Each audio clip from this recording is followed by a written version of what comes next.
The climate it lived in was generally warmer than today, which was forested with lush plant life and low tropical floodplains like Louisiana today. This environment that it lived in was great for it and other species to flourish.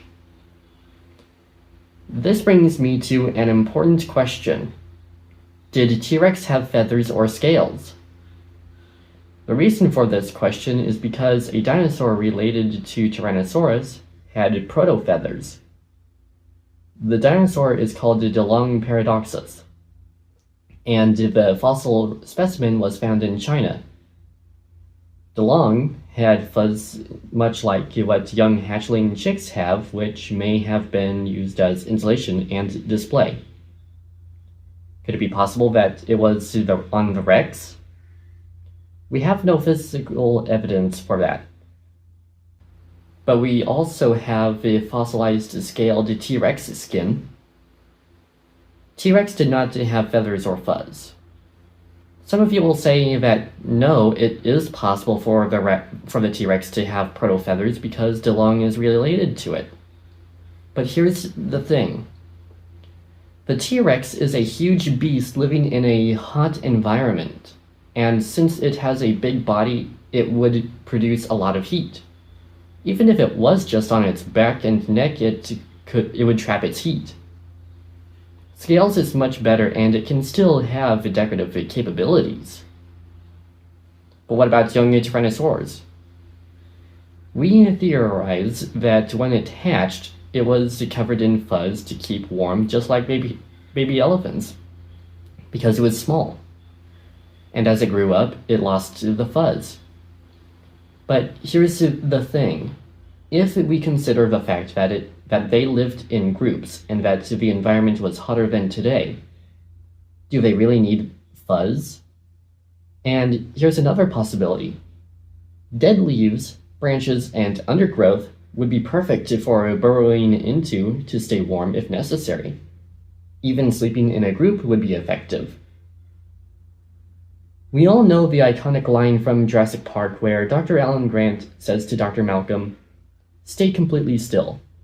Its vision is based off of movement." When the T-Rex broke out of its enclosure. That is not accurate. The eyes of T-Rex faces forward and has binocular vision, which means it has great depth perception. It could still see you even if you were standing still. Another interesting thing is a question people also ask. Is the T-Rex a scavenger? It could be when it isn't lucky enough. But we do have evidence of the T-Rex being an active hunter, such as a hadrosaur that was bitten on the tail and successfully escaped. A hadrosaur fossil on the tail vertebrae had a Rex tooth embedded in it and healed over the tooth. Then there's other fossils with bite markings that never healed, indicating that the animal was killed. Another thing about the T-Rex that makes it more terrifying is that it cannibalized its own kind. The reason for the idea of T-Rex being a scavenger and not a hunter was because when scientists studied the nasal cavity, they saw that it had a keen sense of smell, which means it could smell a dead carcass from miles away. But since we know that they were active hunters, we can confidently say that it wasn't strictly a scavenger.